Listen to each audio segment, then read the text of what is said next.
polêmica na capital do estado. Prefeitura de Florianópolis propõe um projeto de lei que prevê internação involuntária de dependentes químicos em situação de rua.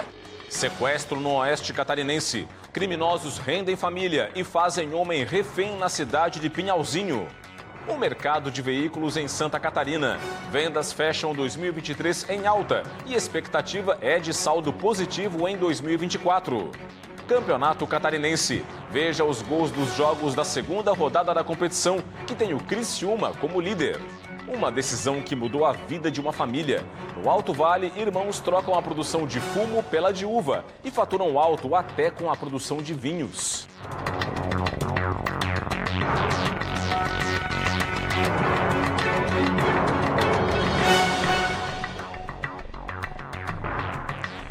Olá, uma boa noite para você.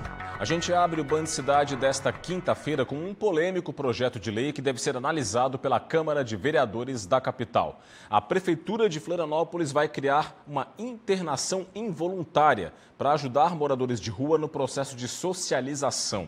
Proposta polêmica e a repórter Gabriela Mariotto explica para a gente. Nos pontos de ônibus, nos bancos e nas calçadas da cidade. Qualquer lugar vira casa para a população em situação de rua.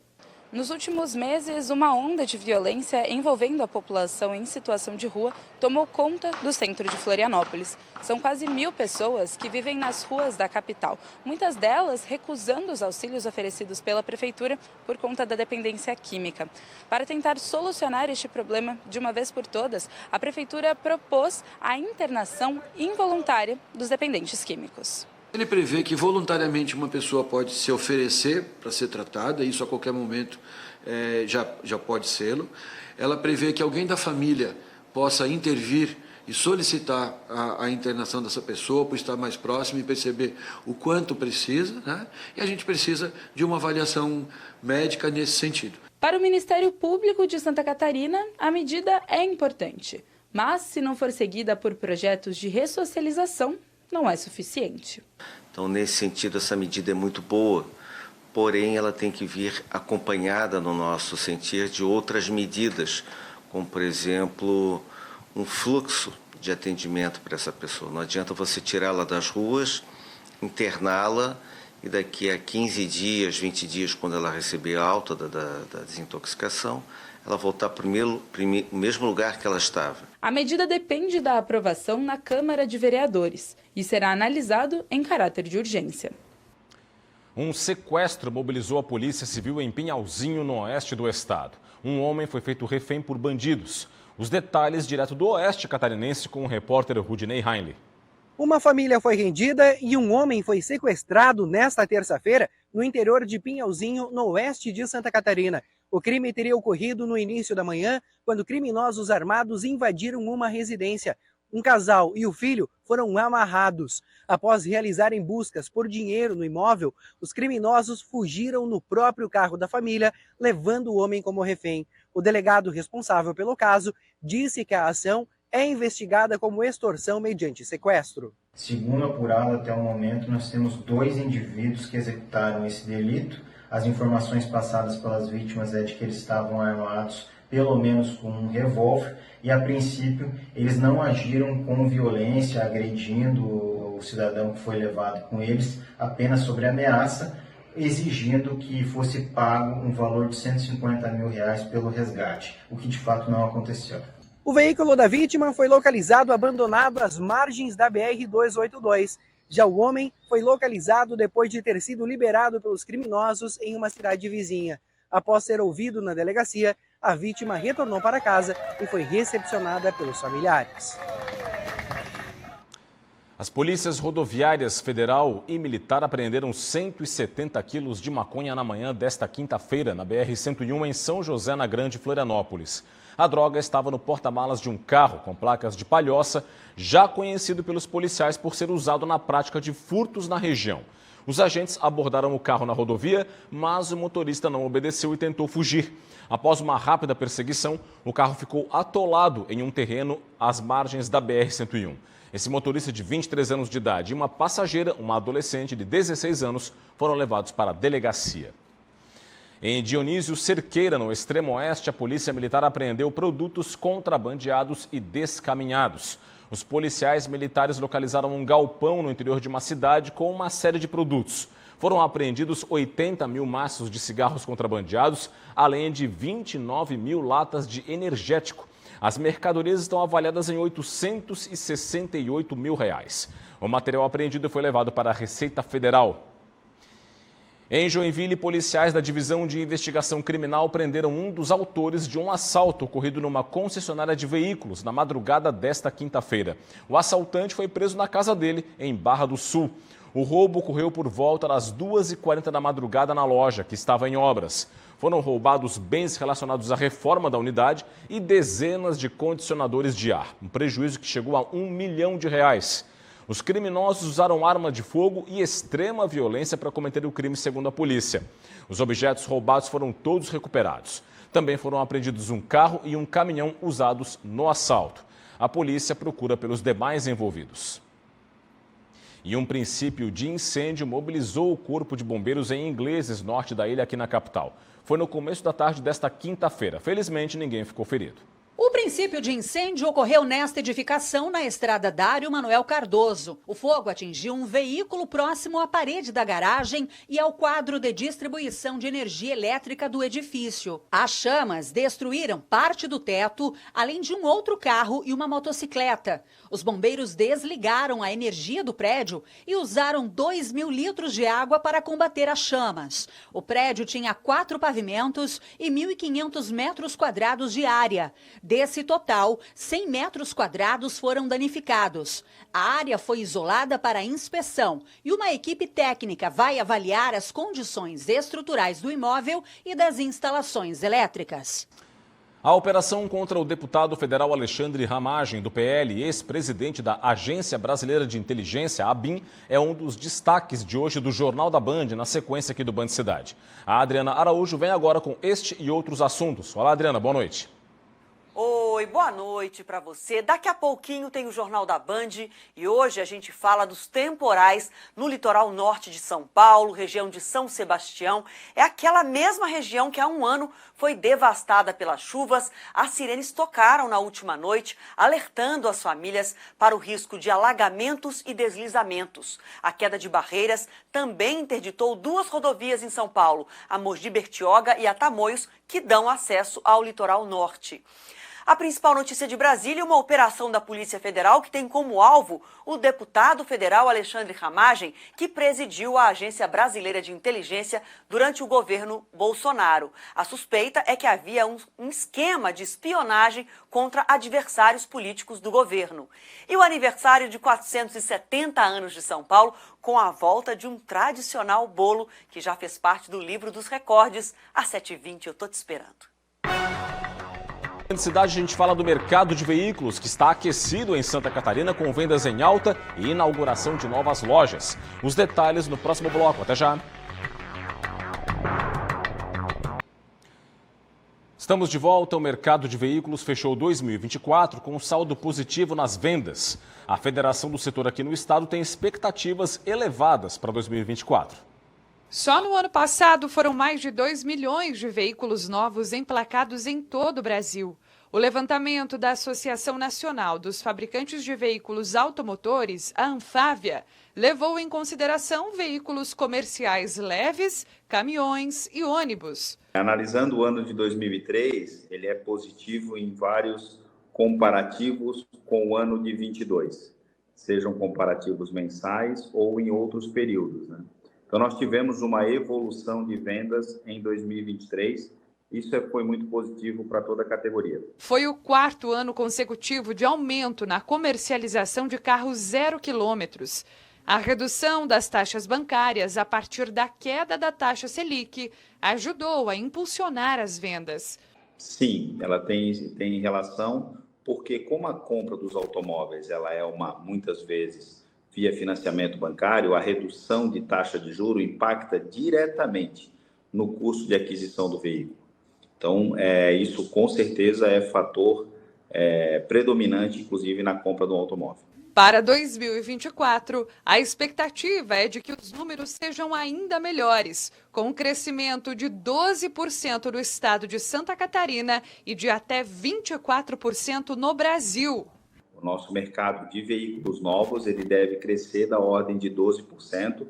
Essa é a nossa expectativa, baseada na disponibilidade de produtos, que agora toda a cadeia de produção está resolvida, na redução de preço que está sendo aplicada em muitas marcas e também numa esperada redução ainda maior na taxa de juros para comprar crédito. E uma boa prova desse otimismo do mercado é a inauguração de uma nova loja da geração Hyundai na SC 401, no norte de Florianópolis. É para lá que vamos ao vivo com a repórter Thaisa Kizel. Tudo bem, Thaisa? Boa noite para você. Boa noite, Rodrigo. Muito boa noite também para todos os telespectadores do Band Cidade.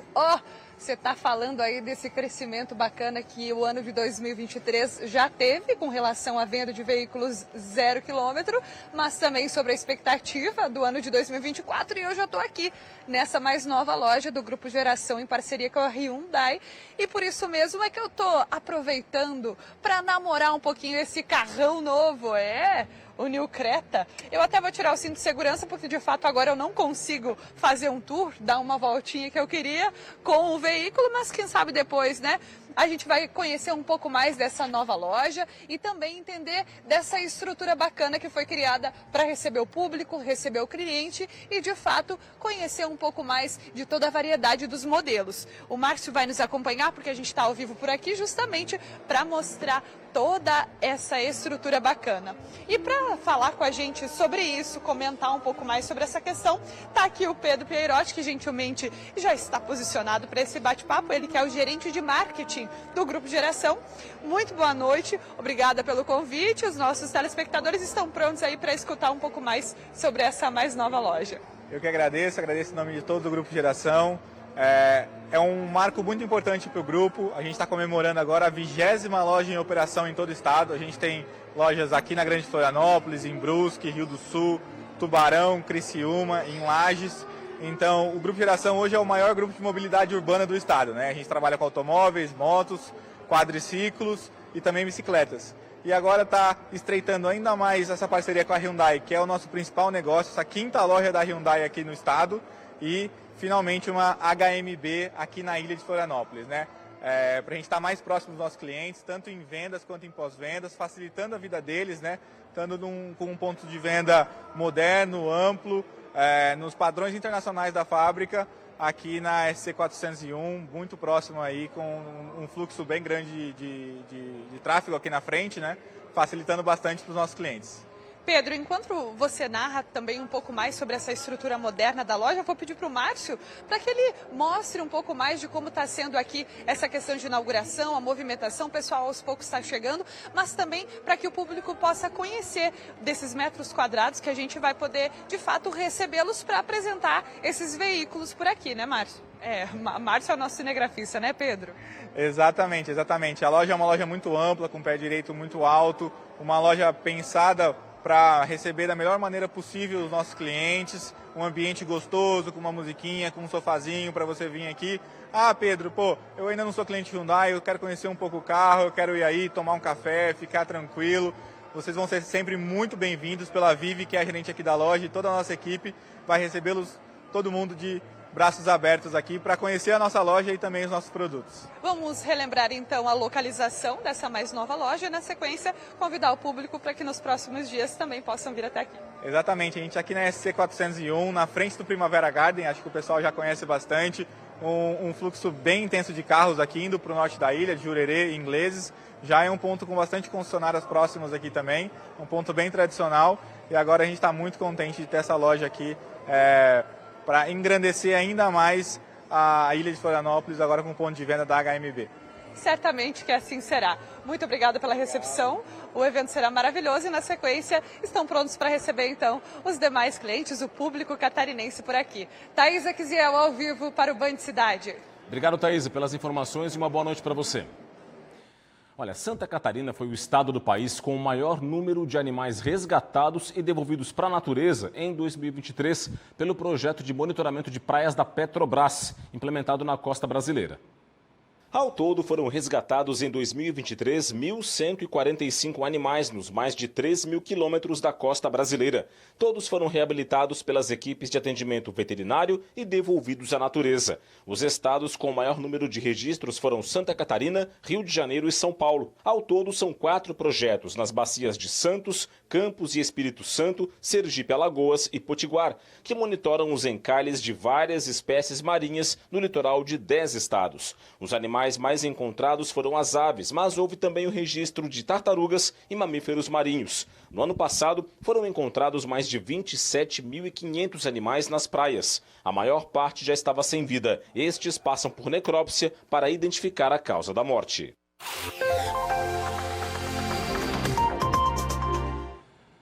Bom, a chuva provocou estragos em cidades catarinenses, especialmente no norte e no oeste do estado. Olha só aqui no telão do Band Cidade, informações, imagens de São Francisco do Sul. Olha só essa cratera, esse buraco que foram abertos em vias da cidade. Moradores tiveram que deixar as casas devido a alagamentos. Em 3 dias, houve o equivalente a 400 milímetros, mais do que o dobro do esperado para o mês inteiro.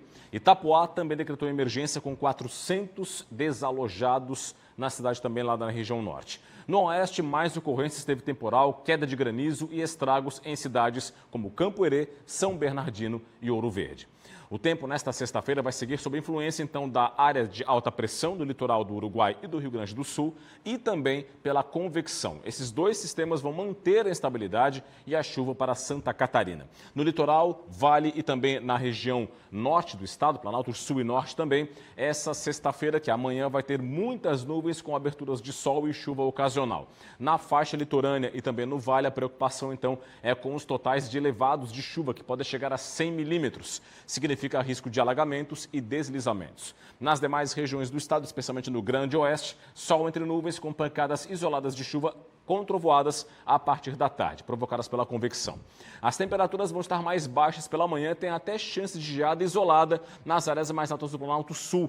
Durante o dia, temperaturas mais elevadas no oeste. Em Florianópolis, mínima de 18 e máxima de 24 graus. Em Joinville, variação entre 15 e 22. Em Blumenau, mínima de 14 e máxima de 27 graus. Agora, a página 2, Sul Catarinense, Criciúma, mínima de 15 e máxima de 23 graus. Em Lages, variação entre 7 e 20. E em Chapecó, mínima de 13 e máxima de 27 graus. A seguir no Band Cidade, destaque para o esporte. Veja os gols dos jogos de ontem e tudo sobre as 2 partidas de hoje, que fecham a segunda rodada. É depois do intervalo. Até já.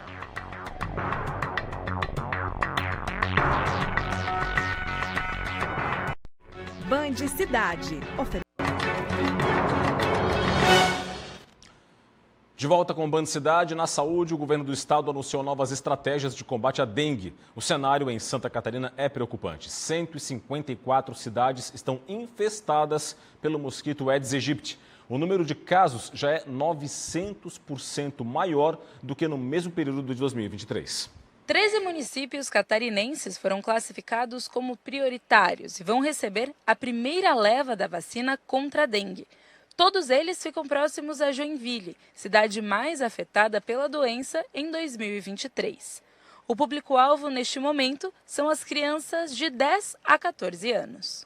Nós do Estado temos a responsabilidade de receber essas doses, encaminhar a esse conjunto de municípios e os municípios, dentro das suas salas de imunização, vão se organizar para garantir a cobertura vacinal dessas crianças de 10 a 14 anos. Só nos primeiros dias de 2024, Santa Catarina já registrou 4.043 casos de dengue. É um aumento de 900% em relação ao mesmo período do ano passado. Isso porque as condições climáticas, com chuva e calor, facilitam a proliferação do mosquito da dengue. Neste ano já temos um óbito confirmado e, apesar de 2023 nós termos tido mais casos confirmados de dengue, a gente conseguiu reduzir o número de óbitos proporcional a 2022.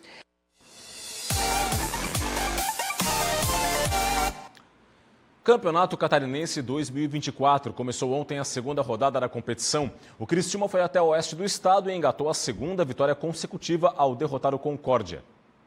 Era a estreia do Concórdia diante da sua torcida no Campeonato Catarinense.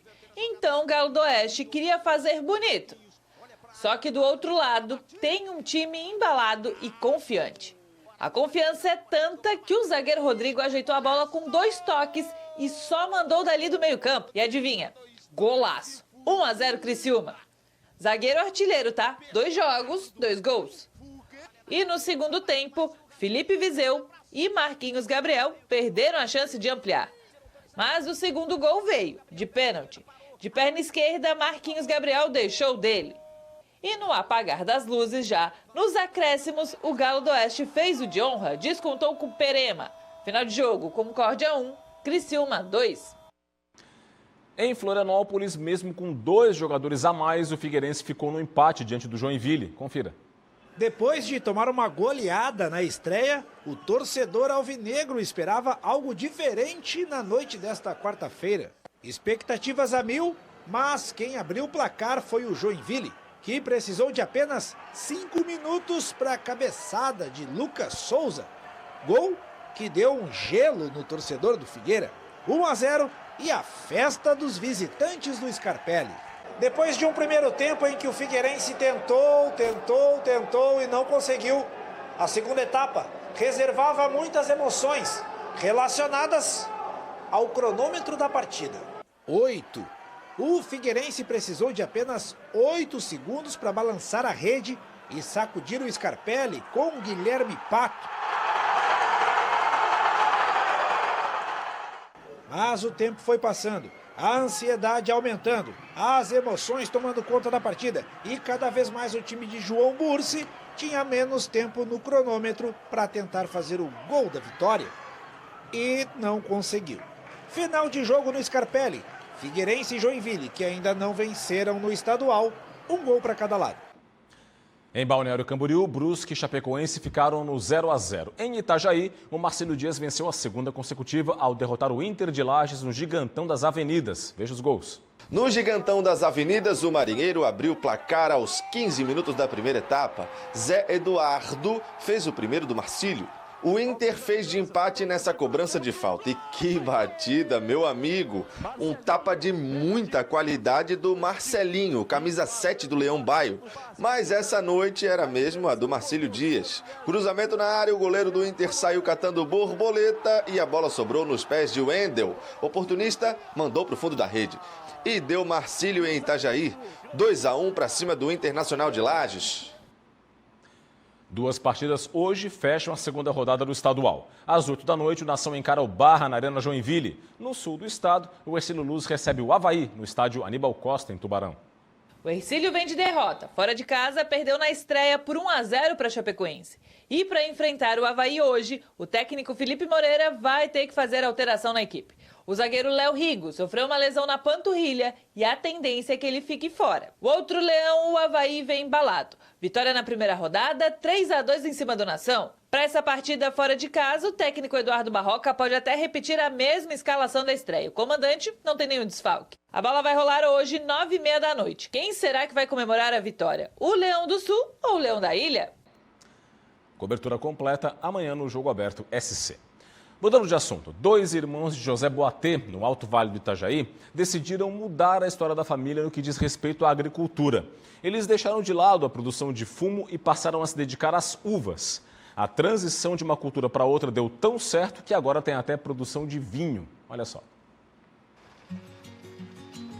Nas terras onde a família cultivou o fumo por mais de meio século, os irmãos Rogério e Sandro Meneghelli hoje colhem uvas. A área de produção de tabaco foi sendo substituída aos poucos pelos parreirais. Um trabalho que eles começaram ainda em 2013 e em 2020 completaram a transição. A troca se deu por conta da desvalorização do tabaco pelas fumageiras, escassez de mão de obra e também porque era um desejo do pai deles. Daí um dia a gente estava dentro da roça de fumo e foi um ano de estiagem e o fumo estava ruim. Daí o pai comentou que ele gostaria de ver uma roça de uva na propriedade dele. Foi onde que a gente teve a ideia de começar, a gente fez um projeto naquele ano e no ano seguinte, em 2013, a gente concretizou o sonho nosso. A expectativa de colheita nesta safra fica em torno de 12 a 15 toneladas. Eles poderiam colher mais que o dobro se o clima tivesse ajudado. Além da produção de uva, os Meneghelli também fabricam e vendem vinhos artesanais na propriedade, onde o movimento aumenta bastante em época de colheita. Essa estrutura da propriedade, antes usada para armazenamento e secagem de fumo, também foi toda adaptada para esse trabalho com a uva. Aqui, por exemplo, onde era a estufa, hoje é o ponto de venda. Para o seu Genésio, de 81 anos, que acompanhou de perto a transição na lavoura, o investimento valeu a pena e mudou a história da família. Já cansado da luta do fumo, a gente pensava em alguma coisa diferente na vida. Então a gente viu que tinha outro meio de vida sem ser aquele do fumo, né? A gente sente uma emoção muito grande com isso, porque a gente vê que os filhos estão contentes com isso, né? E é isso, ficamos por aqui com o Band Cidade. As reportagens desta edição estão no nosso portal tvbv.com.br. Para acessar, aponte a câmera do seu smartphone para o QR Code que está na sua tela. Vem aí as notícias do Brasil, do mundo no Jornal da Band. Para você, um forte abraço, muito obrigado pela audiência, boa noite e até amanhã. Tchau, tchau.